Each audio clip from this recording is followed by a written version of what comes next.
ಆಚಿ ಮಸಾಲ. ಎಂತ ಅಡಿಗೆಯ ರುಚಿಯಾಗೋ ರಹಸ್ಯವು 20 ರೂಪಾಯಿ. ಡಿಕೆ ಶಿವಕುಮಾರ್ ಸಂಪುಟದಲ್ಲಿ ಸಚಿವರಿಗೆ ಖಾತೆ ಹಂಚಿಕೆ ಮಾಡಿ ಮುಖ್ಯಮಂತ್ರಿ ಡಿಕೆ ಶಿವಕುಮಾರ್ ಆದೇಶ ಹೊರಡಿಸಿದ್ದಾರೆ. ಹಾಗಾದ್ರೆ ಯಾರಿಗೆ ಯಾವ ಖಾತೆ? ಇದು ಕುತೂಹಲವನ್ನ ಹೆಚ್ಚು ಮಾಡಿದೆ.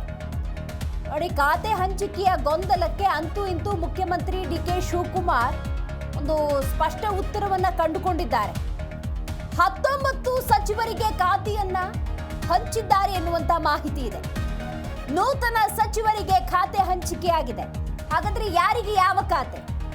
ಕಾರ್ಮಿಕ ಇಲಾಖೆ ಸಂತೋಷ್ ಲಾಡ್ ಹೆಗಲಿಗೆ, ಬಾಲಕೃಷ್ಣ ಸಣ್ಣ ನೀರಾವರಿ ಇಲಾಖೆ, ಸಹಕಾರ ಇಲಾಖೆ ಲಕ್ಷ್ಮಣ್ ಸವದಿಯವರಿಗೆ, ಸಮಾಜ ಕಲ್ಯಾಣ ಇಲಾಖೆ ಕೆಎಚ್ ಮುನಿಯಪ್ಪ, ಅರಣ್ಯ ಇಲಾಖೆ ಜವಾಬ್ದಾರಿ ಡಾಕ್ಟರ್ ಅಜಯ್ ಸಿಂಗ್ ಅವರದ್ದು, ಪ್ರಾಥಮಿಕ ಶಿಕ್ಷಣ ಇಲಾಖೆ ಮಧು ಬಂಗಾರಪ್ಪ, ಬಸವಂತಪ್ಪಗೆ ಮೀನುಗಾರಿಕೆ ಮತ್ತು ಬಂದರು ಇಲಾಖೆ, ಉನ್ನತ ಶಿಕ್ಷಣ ಇಲಾಖೆ ಬಸವರಾಜ್ ರಾಯರೆಡ್ಡಿ, ಎಸ್ಎಸ್ ಮಲ್ಲಿಕಾರ್ಜುನ್ ಗಣಿ ಇಲಾಖೆ, ವಿಜಯಾನಂದ ಕಾಶಪ್ಪನವರ್ ಸಂಪುಟ ದರ್ಜೆ ಅಂತ ಇದೆ.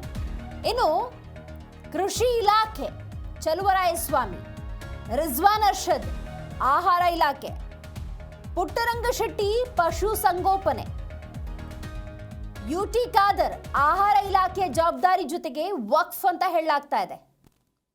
ಜಮೀರ್ ಅಹಮದ್ ವಸತಿ ಇಲಾಖೆ. ಆದರೆ ಬಿ ನಾಗೇಂದ್ರ, ಶಿವರಾಜ್ ತಂಗಡಗಿ, ನರೇಂದ್ರ ಸ್ವಾಮಿ, ರುದ್ರಪ್ಪ ಲಮಾಣಿ ಜೊತೆಗೆ ನೀವು ಗಮನಿಸಬಹುದು, ಕ್ಲಾರಿಟಿ ಇನ್ನೂ ಸಿಗದ ಮತ್ತೊಬ್ಬ ಸಚಿವರು ಅಂದರೆ ವಿಜಯಾನಂದ ಕಾಶಪ್ಪನವರು ಸಂಪುಟ ದರ್ಜೆಯ ಜವಾಬ್ದಾರಿ ಅಂತ ಉಲ್ಲೇಖ ಮಾಡಲಾಗಿದೆ. ಅದರ ಮೋಸ್ಟ್ಲಿ ಇನ್ನೂ ಕೂಡ ಹೈಕಮಾಂಡ್ನ ಬಳಿ ಚರ್ಚೆ ಮಾಡಿ ಅಂತಿಮ ನಿರ್ಧಾರವನ್ನು ಹೊರಡಿಸಬಹುದು. ಸೊ ಒಟ್ಟಾರೆ ಖಾತೆ ಹಂಚಿಕೆಯ ಗೊಂದಲಕ್ಕೆ ಬಹುತೇಕ ಉತ್ತರ ಲಭ್ಯವಾದಂಗೆ ಕಾಣ್ತಾ ಇದೆ.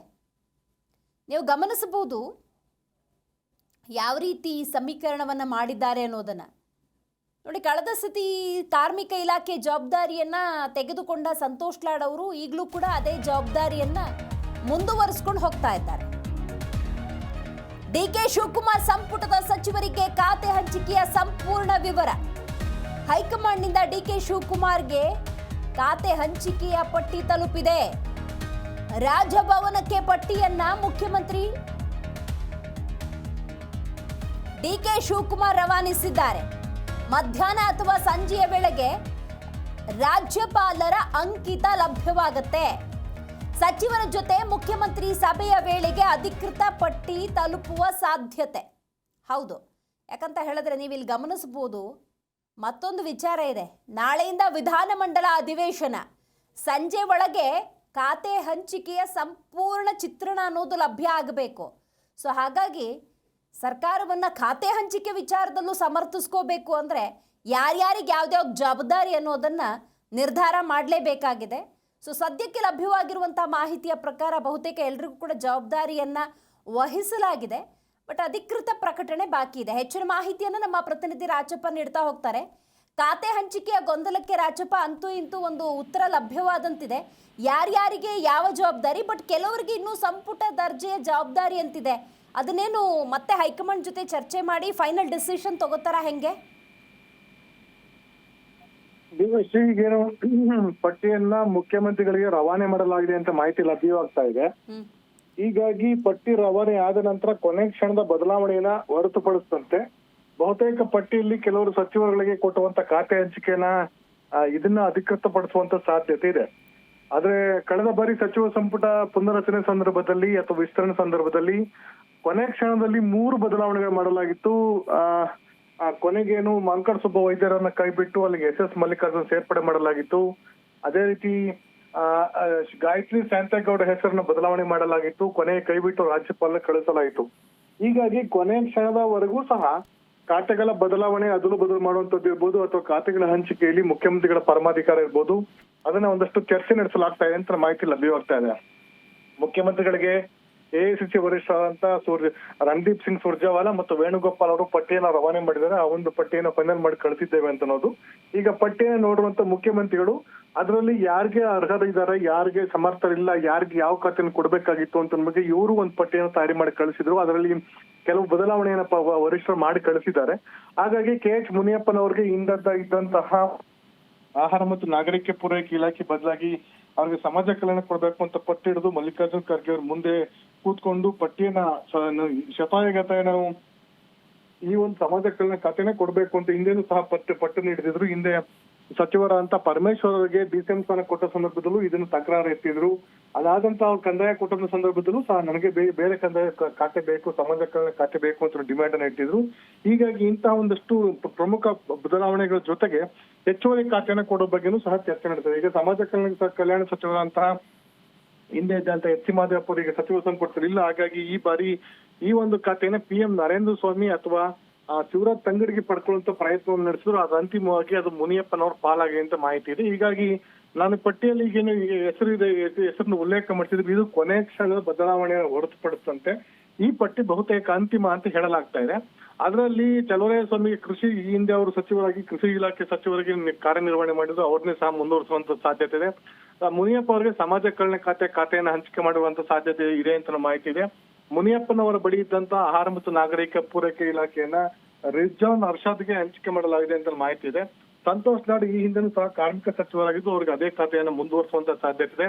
ಅದರ ಜೊತೆಗೆ ಹೆಚ್ಚುವರಾಗಿ ಪ್ರಜಾಸೇವಾ ಇಲಾಖೆ ಅಂತ ಹೊಸ ಒಂದು ಇಲಾಖೆನ ಸೃಷ್ಟಿ ಮಾಡ್ತಿದ್ದಾರೆ. ಆ ಒಂದು ಖಾತೆಯನ್ನ ಸಂತೋಷ್ ಲಾಡ್ ಕೊಡ್ಬೇಕು ಅಥವಾ ಸ್ವಲ್ಪ ಆಕ್ಟಿವ್ ಇದ್ದಾರೆ ಮತ್ತು ಪಬ್ಲಿಕ್ ಪ್ರೋ ಆಗಿದ್ದಾರೆ ಮತ್ತು ಎಲ್ಲಾ ರೀತಿಯೂ ಸಹ ವಿಷಯಗಳಲ್ಲಿ ಕಾರ್ಯನಿರ್ವಹಣೆ ಮಾಡುವಂತ ಸ್ವಲ್ಪ ಆಸಕ್ತಿ ಹೊಂದಿದ್ದಾರೆ ಮತ್ತು ಎಲ್ಲಾ ಕಡೆ ರಾಜ್ಯಾದ್ಯಂತ ಪ್ರವಾಸ ಮಾಡುವಂತ ಒಂದು ಎಫಿಷಿಯನ್ಸಿ ಇರೋ ಕಾರಣಕ್ಕೋಸ್ಕರ ಸಂತೋಷ್ ಅವರಿಗೆ ಕಾರ್ಮಿಕ ಇಲಾಖೆ ಜೊತೆಗೆ ಪ್ರಜಾಸೇವಾ ಇಲಾಖೆ ನೀಡಬೇಕು ಅಂತ ಚಿಂತನೆಯಲ್ಲೂ ಸಹ ಮುಖ್ಯಮಂತ್ರಿಗಳಿದ್ದಾರೆ.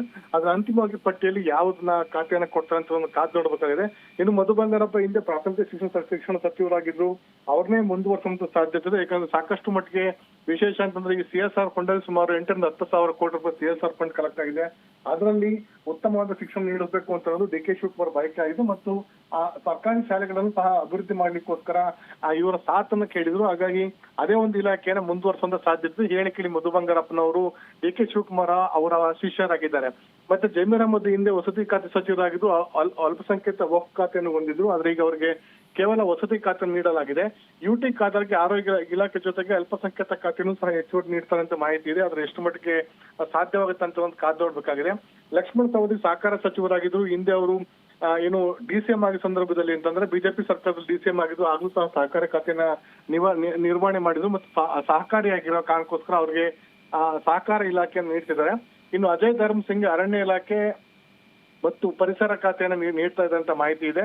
ಶಿವರಾಜ್ ತಂಗಡಿಗೆ ಕೇವಲ ಒಂದೇ ಖಾತೆ ಕನ್ನಡ ಮತ್ತು ಸಂಸ್ಕೃತಿ ಇಲಾಖೆ ನೀಡಬೇಕು ಅಂತ ಅನ್ನೋದು ಮತ್ತೆ ಅವ್ರಿಗೆ ಹೆಚ್ಚುವರಿ ಖಾತೆಯನ್ನ ಯಾವ್ದನ್ನ ನೀಡ್ತಾರೆ ಅಂತ ಅನ್ನೋದು ಸಹ ಇನ್ನೂ ಸ್ಪಷ್ಟತೆ ಬೇಕಾಗಿದೆ. SS ಮಲ್ಲಿಕಾರ್ಜುನ್ ಕಳೆದ ಬಾರಿನೂ ಸಹ ಇದೇ ಸಚಿವರಾಗಿದ್ರು, ಗಣಿ ಮತ್ತು ಭೂವಿಜ್ಞಾನ ಇಲಾಖೆ ಸಚಿವರಾಗಿದ್ರು. ಈಗ ಮತ್ತೆ ಅದೇ ಒಂದು ಇಲಾಖೆಯಲ್ಲಿ ಮುಂದುವರಿಸುವಂತ ಸಾಧ್ಯತೆ ಇದೆ. ಇನ್ನು ಬಾಲಕೃಷ್ಣಗೆ ಸಣ್ಣ ನೀರಾವರಿ ಖಾತೆಯನ್ನು ಹಂಚಿಕೆ ಮಾಡ್ತಾರೆ ಅಂತ ಮಾಹಿತಿ ಇದೆ. ಆದ್ರೆ ಹೆಚ್ಚುವರಿ ಖಾತೆಯನ್ನು ಸಹ ಬಾಲಕೃಷ್ಣಗೆ ನೀಡುವಂತ ಸಾಧ್ಯತೆ ಇದೆ.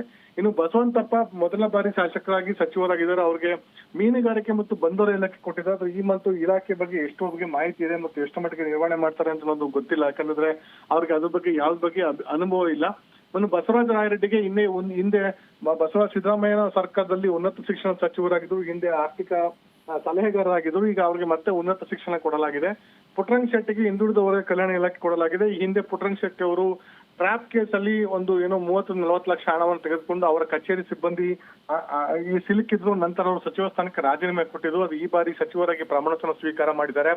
ಅವ್ರಿಗೆ ಹಿಂದುಳಿದ ವರ್ಗ ಕಲ್ಯಾಣ ಇಲಾಖೆನ ಹಂಚಿಕೆ ಮಾಡ್ತಾರೆ ಅಂತ ಮಾಹಿತಿ ಇದೆ. ಇನ್ನು B ನಾಗೇಂದ್ರಗೆ ಯುವಜನೆ ಮತ್ತು ಕ್ರೀಡಾ ಇಲಾಖೆ, ಈ ಹಿಂದೆನೂ ಸಹ ಯುವಜನೆ ಮತ್ತು ಕ್ರೀಡಾ ಇಲಾಖೆ ಜೊತೆಗೆ ಪರಿಶಿಷ್ಟ ಪಂಗಡಗಳ ಕಲ್ಯಾಣ ಇಲಾಖೆಯನ್ನ B ನಾಗೇಂದ್ರ ಕೊಡಲಾಗಿತ್ತು. ಆ ಸಂದರ್ಭದಲ್ಲೇ ವಾಲ್ಮೀಕಿ ನಿಗದ ಹಗರಣ ನಡೆದಿತ್ತು. ಹಾಗಾಗಿ ಅವರು ರಾಜೀನಾಮೆ ಕೊಟ್ಟಿದ್ರು. ಈಗ ಮತ್ತೆ ಅವರಿಗೆ ಯುವಜನ ಸೇವಾ ಕ್ರೀಡಾ ಇಲಾಖೆ ಹಂಚಿಕೆ ಮಾಡುವಂತ ಸಾಧ್ಯತೆ ಇದೆ. ಇನ್ನು ವಿಜಯಾನಂದ ಕಾಶಪ್ಪನವರಿಗೆ ಯೋಜನೆ ಮತ್ತು ಸಾಂಖ್ಯಿಕ ಇಲಾಖೆ ನೀಡ್ತಾರೆ ಅಂತ ಮಾಹಿತಿ ಇದೆ. ಶಿವಲಿಂಗೇಗೌಡರಿಗೆ ಕೃಷಿ ಇಲಾಖೆಯನ್ನು ಕೇಳಿದ್ರು. ಅವ್ರಿಗೆ ತೋಟಗಾರಿಕೆ ಇಲಾಖೆನ ಹಂಚಿಕೆ ಮಾಡುವಂತ ಸಾಧ್ಯತೆ ಮತ್ತು ತೋಟಗಾರಿಕೆ ಮತ್ತು ರೇಷ್ಮೆ ಇಲಾಖೆನ. ಇನ್ನು ರುದ್ರಪ್ಪ ಲಾಮಣಿಗೆ ಪಶುಸಂಗೋಪನೆ ಅಥವಾ ರೇಷ್ಮೆ ಇಲಾಖೆ ಹಂಚಿಕೆ ಮಾಡಬೇಕು ಅಂತ ಮಾಹಿತಿ ಇದೆ. ಒಟ್ಟಾರೆಯಾಗಿ ಈಗ ಇರುವಂತಹ ಏನು ಇನ್ನೊಂದು 2-3 ಜನ ಹೆಸರುಗಳಲ್ಲೂ ಸಹ ಒಂದಷ್ಟು ಬದಲಾವಣೆ ಇರುವಂತದ್ದು. ವಿಶೇಷವಾಗಿ ರಾಮಲಿಂಗಾರೆಡ್ಡಿ ಅವ್ರಿಗೆ ಖಾತೆಯನ್ನು ಬದಲಾವಣೆ ಕೇಳಿದ್ರು, ಮತ್ತೆ ಹೆಚ್ಚುವರಿ ಮುಜರಾಯಿ ಖಾತೆಯನ್ನು ಕೊಡ್ಬೇಕು ಅಂತ ಕೇಳಿದ್ರು. ಅದೇ ರೀತಿ ಪರಮೇಶ್ವರ್ ಅವರು ಆ ಒಂದು ಖಾತೆಯನ್ನು ಬೇಡ, ನಮ್ಗೆ ಕಂದಾಯ ಇಲಾಖೆ ಖಾತೆ ಬೇಡ, ನನಗೆ ಕೈಗಾರಿಕೆ ಇಲಾಖೆ ಖಾತೆಯನ್ನ ಕೊಡಿ, ನನಗೆ ಆ ಒಂದು ಖಾತೆ ಬಗ್ಗೆ ಬಹಳ ಆಸಕ್ತಿ ಇದೆ, ಹಾಗಾಗಿ ಕಂದಾಯ ಇಲಾಖೆ ಬೇಡ ಅಂತ ಒಂದು ಡಿಮ್ಯಾಂಡ್ ಅನ್ನ ಇಟ್ಟಿದ್ರು. ಬೆಂಗಳೂರು ನಗರ ಸಚಿವ ಅಂತ ಕೃಷ್ಣ ಬೈರೇಗೌಡರು ಖಾತೆಯನ್ನ ಕೇಳಿದ್ರು. ಆ ಒಂದು ಖಾತೆ ಹಂಚಿಕೆ ಆಗಿದೆಯಾ ಅಥವಾ ಬೆಂಗಳೂರು ನಗರದ ಖಾತೆಯನ್ನ ಹೊರತುಪಡಿಸಿ ಅವ್ರಿಗೆ ಈ ಕಂದಾಯ ಇಲಾಖೆಯನ್ನು ಮತ್ತೆ ಕೊಡಲಾಗಿದೆ ಅಂತ ಬಗ್ಗೆ ಇನ್ನೂ ಸ್ಪಷ್ಟತೆ ಇಲ್ಲ. ಹೀಗಾಗಿ ಒಂದಷ್ಟು ಬದಲಾವಣೆಗಳನ್ನು ಅಂತಿಮ ಕ್ಷಣದಲ್ಲಿ ಮುನಿಯಪ್ಪನವ್ರದ್ದು ಒಂದು ಹಾಲಿ ಮೊದಲ ಹಂತದಲ್ಲಿ ಸಚಿವ ಸಂಪುಟ ವಿಸ್ತರಣೆ, ಮೊದಲ ಹಂತದಲ್ಲಿ ಸಚಿವರಾಗಿ ಪ್ರಮಾಣವಚನ ಸ್ವೀಕಾರ ಮಾಡುವಂತ ಮುನಿಯಪ್ಪನವರಲ್ಲಿ ಒಬ್ಬರ ಖಾತೆಯನ್ನು ಬದಲಾವಣೆ ಮಾಡಲಾಗಿದೆ ಅಂತ ಹೇಳಲಾಗ್ತದೆ. ಉಳಿದವರು ಖಾತೆಯನ್ನು ಬದಲಾವಣೆ ಮಾಡಲಾಗಿದೆಯಾ ಅಥವಾ ಹೆಚ್ಚುವರಿ ಖಾತೆಯನ್ನು ಕೊಡಲಾಗಿದೆ ಅಂತ ಬಗ್ಗೆ ಇನ್ನೂ ಸ್ಪಷ್ಟತೆ ಇಲ್ಲ. ಯಾಕಂದ್ರೆ ಜಾರ್ಜ್ ಬಳಿ ಹೆಚ್ಚುವರಿ ಖಾತೆ ಅಂದ್ರೆ ಅವ್ರಿಗೆ ಪ್ರವಾಸೋದ್ಯಮ ಖಾತೆಯನ್ನ ಕೆಜೆ ಜಾರ್ಜ್ ಕೊಡಲಾಗಿತ್ತು. ಡಿ.ಸಿ.ಎಂ. ಪರಮೇಶ್ವರ್ ಅವರಿಗೆ ಕ್ರೀಡಾ ಇಲಾಖೆನ ಕೊಡಲಾಗಿತ್ತು, ಅದು ಹೆಚ್ಚುವರಿ ಖಾತೆ ಇತ್ತು. ಹಾಗಾಗಿ ಆ ಒಂದು ಖಾತೆಯನ್ನು ಅವ್ರು ತೆಗಿತಾರ ಅಂತ ಅನ್ನೋದು. ಮತ್ತೆ ಹೆಚ್ಚುವರಿಯಾಗಿ ರಾಮಲಿಂಗಾರೆಡ್ಡಿ ಅವರು ಖಾತೆಯನ್ನ ಕೇಳಿದ್ರು, ಅವ್ರಿಗೆ ಮುಜರಾಯಿ ಕೇಳಿದ್ದಾರೆ, ಮುಜರಾಯಿ ಕೊಡ್ತಾರ ಅಥವಾ ಕ್ರೀಡಾ ಕೊಡ್ತಾರ ಅಂತ ಅನ್ನೋದನ್ನ ಕಾದ್ ನೋಡ್ಬೇಕಾದ್ರೆ ಇನ್ನೂ ಸುಮಾರು 8-10 ಇಲಾಖೆಗಳು ಸಹ ಪೂರ್ಣ ಪ್ರಮಾಣದಲ್ಲಿ ಅವ್ರಿಗೆ ಹಂಚಿಕೆ ಮಾಡಲಾಗಿಲ್ಲ. ಹಾಗಾಗಿ ಯಾರಿಗೆಲ್ಲ ಹಂಚಿಕೆಯನ್ನು ಮಾಡ್ತಾರೆ ಅಂತ ಅನ್ನೋದು ಮತ್ತು ಯಥಾ ಪ್ರಕಾರ ಮಹಿಳಾ ಮತ್ತು ಮಕ್ಕಳ ಕಲ್ಯಾಣ ಇಲಾಖೆ ಖಾತೆಯನ್ನ ಯಾರಿಗೆ ಹಂಚಿಕೆ ಮಾಡ್ತಾರೆ, ಯಾಕಂದ್ರೆ ಅವ್ರಿಗೆ ಯಾರು ಸಹ ಮಹಿಳಾ ಸಚಿವರಿಲ್ಲ. ಹಾಗಾಗಿ ಯಾರಿಗೆ ಹಂಚಿಕೆ ಮಾಡ್ತಾರೆ ಅಥವಾ ಮುಖ್ಯಮಂತ್ರಿ ಬಳಿ ತಮ್ಮ ಬಳಿನೇ ಇಟ್ಕೊಳ್ತಾರೆ ಅಂತ ಅನ್ನೋದು ಕಾದ್ ನೋಡ್ಬೇಕಾಗಿದೆ. ಮತ್ತು ಕೆಲವರ ಸಚಿವರನ್ನ ಕೈ ಬಿಟ್ಟು ಹೊಸ ಸಚಿವರು ತೆಗೆದುಕೊಡ್ತಾರೆ ಅಂತ ಹೇಳಲಾಗಿತ್ತು. ಈಗ ವಿಧಾನಮಂಡಲ ಅಧಿವೇಶನ ಇರೋ ಕಾರಣಕ್ಕೋಸ್ಕರ ಯಾವುದೇ ಸಚಿವ ಸಂಪುಟ ಸರ್ಜರಿ ಆಗ್ಲಿ ಅಥವಾ ಬದಲಾವಣೆ ಮಾಡುವಂತ ಸಾಧ್ಯತೆ ಇಲ್ಲ. ಇವೆಲ್ಲವೂ ಸಹ ಒಂದ್ ವೇಳೆ ಸಚಿವ ಸಂಪುಟದಲ್ಲಿ ಬದಲಾವಣೆ ಇರ್ಬೋದು ಅಥವಾ ಹೆಚ್ಚುವರಿ ಖಾತೆ ಅಥವಾ ಖಾತೆಗಳ ಬದಲಾವಣೆ ಮಾಡೋದಿರ್ಬೋದು, ಅದೆಲ್ಲವೂ ಸಹ ಈ ಅಧಿವೇಶನದ ಬಳಿಕ ಮಾಡುವಂತ ಸಾಧ್ಯತೆ ಇದೆ. ಒಟ್ಟಾರೆಯಾಗಿ ಈಗ ಲಭ್ಯವಾಗಿರುವಂತ ಮಾಹಿತಿ ಪ್ರಕಾರ ಇವಿಷ್ಟು ಖಾತೆಗಳ ಹಂಚಿಕೆ ಆಗಿರುವಂತ ಸಾಧ್ಯತೆ ಇದೆ. ಆದ್ರೆ ರಾಜ್ಯಪಾಲರಿಗೆ ಕೆಲವೇ ಕ್ಷಣಗಳಲ್ಲಿ ಮುಖ್ಯಮಂತ್ರಿಗಳು ಪಟ್ಟಿಯನ್ನು ರವಾನೆ ಮಾಡ್ತಾರೆ. ಅಂತಿಮ ಮುದ್ರೆ ಹೊರಬಿದ್ದ ನಂತರ ಯಾರೆಲ್ಲ ಬದಲಾವಣೆ ಆಗಿದೆ ಅಥವಾ ಯಾರೆಲ್ಲ ಬಯಸಿದ ಖಾತೆಗಳು ಸಿಕ್ಕಿದೆಯಾ ಇಲ್ವಾ ಅಂತ ಅನ್ನೋದು ಅಧಿಕೃತವಾಗಿ ದೃಢಪಡಬೇಕಾಗಿದೆ. ದಿವಶ್ರೀ, ಥ್ಯಾಂಕ್ ಯು ನಿಮ್ಮೆಲ್ಲ ಮಾಹಿತಿಗಾಗಿ ರಾಜಪ್ಪ.